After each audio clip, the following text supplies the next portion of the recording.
भारतीय इतिहास अपने में बहुत से रहस्यों को समेटे हुए है, जिनमें इमारतों, किलों और महल इत्यादि का अपना ही एक अलग महत्व है। आज दुनिया में न जाने कितनी ही सुंदर बड़ी बड़ी इमारतों और आवासों का निर्माण किया जाता हो, लेकिन जिस वास्तुकला और तकनीक का प्रयोग इतिहास में किया गया है, उस तरह की वास्तुकला और तकनीक का उपयोग शायद ही आने वाले समय में कभी किया जाए। आज हम आपको ले चलते हैं ऐसे ही एक शहर की ओर, जिसे चारों तरफ से ऐतिहासिक किलों ने घेरा हुआ है, जहां की दीवारें आज भी वही कहानी बयां करती है जो 300 साल पहले किया करती थी। इंदौर से लगभग 90 किलोमीटर दूर मध्य प्रदेश के खजानों में बेशकीमती हीरे की तरह चमकता बड़ा ही सुंदर शहर मांडू, जिसे खुशियों का शहर भी कहा जाता है, यह विंध्याचल की पहाड़ियों पर लगभग 2000 फीट की ऊंचाई पर स्थित है।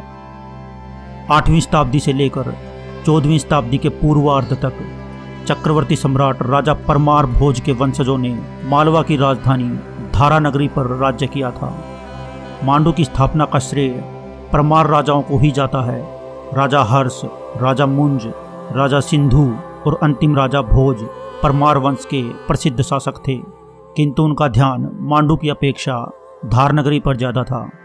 धार मांडू से केवल 35 किलोमीटर दूरी पर है। परमार राजाओं के अभिलेखों में मांडू का उल्लेख मंडप्पा दुर्ग और शाही निवास के रूप में किया गया है। विक्रम संवत के एक शिलालेख के अनुसार 6ठी शताब्दी में मांडू एक समृद्ध और विकसित नगर था। उस समय इसे ऋषि मांडलच्य या मांडवी के नाम से जाना जाता था। पूर्व मध्यकाल में पड़ोसी राज्यों के लगातार आक्रमण की वजह से राजधानी धार से बदलकर मांडू कर दी गई, क्योंकि धार मैदानी इलाके में बसा है, जबकि मांडू पहाड़ी क्षेत्र में, जो कि पूरी तरह सुरक्षित था। परमार शासक समय समय पर परिस्थितियों के अनुसार राजधानी को कभी धार और कभी मांडू बदलते रहते थे।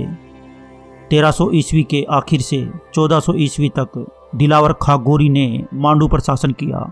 उसने मांडू का नाम बदलकर सादियाबाद कर दिया था, जिसका हिंदी अर्थ खुशियों की नगरी होता है।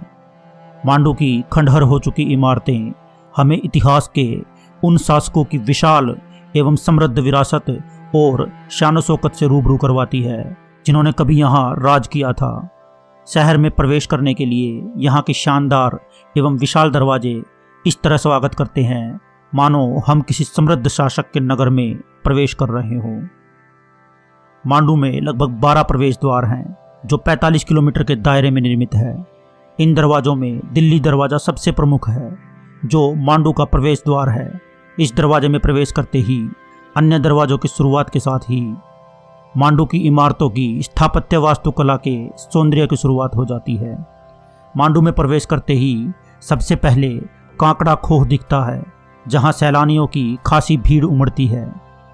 गहरी खाई के आसपास का खूबसूरत नज़ारा और झरनों की कलकल सैलानियों को खूब लुभाती है। यहाँ से विंध्याचल पर्वत की सुंदर वादियाँ नजर आती हैं। मांडू के प्रमुख दरवाज़ों में आलमगीर दरवाज़ा, रामगोपाल दरवाज़ा, जहांगीर दरवाज़ा, तारापुर दरवाज़ा, कमानी दरवाज़ा, गाड़ी दरवाज़ा आदि अनेक दरवाजे हैं। मांडू को मांडवगढ़ के नाम से भी जाना जाता है।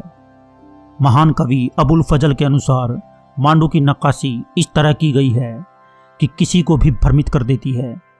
मांडू के लिए उन्होंने कहा है कि यह पर्स पत्थर की देन है।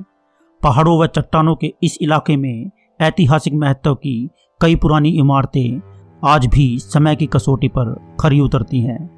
मालवा के राजपूत परमार शासक बाहरी आक्रमण से अपनी रक्षा के लिए मांडू को एक महफूज जगह मानते थे।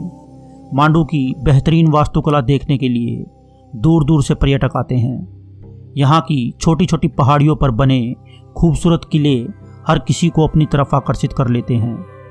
हालांकि समय के बहाव में इनका सौंदर्य भी बह गया है, किंतु इनका आकर्षण अभी भी उतना ही है। 15वीं शताब्दी में जब यहाँ मालवा का शासन शुरू हुआ, तब बहुत सारे महल बनवाए गए, जैसे जहाज महल, हिंडोला महल और रूपमती महल। मांडू का इतिहास एक विशाल साम्राज्य की कहानी कहता है। अफगान शासक मालवा, मोहम्मद शाह, मुगल और फिर अंत में मराठों ने इस पर राज्य किया। 1732 में मांडू के राजपाट की बागडोर मराठों के हाथ में चली गई थी। मांडू को मांडवगढ़ जैन तीर्थ के नाम से भी जाना जाता है। यहाँ भगवान सुपार्श्वनाथ की पद्मासन मुद्रा में विराजित श्वेतवर्णी सुंदर प्राचीन प्रतिमा है। इस प्रतिमा की स्थापना सन 1472 में की गई थी। मांडवगढ़ में कई अन्य पुराने ऐतिहासिक महत्व के जैन मंदिर भी हैं, जिसके कारण यह जैन धर्म के लोगों के लिए भी एक तीर्थ का स्थान है।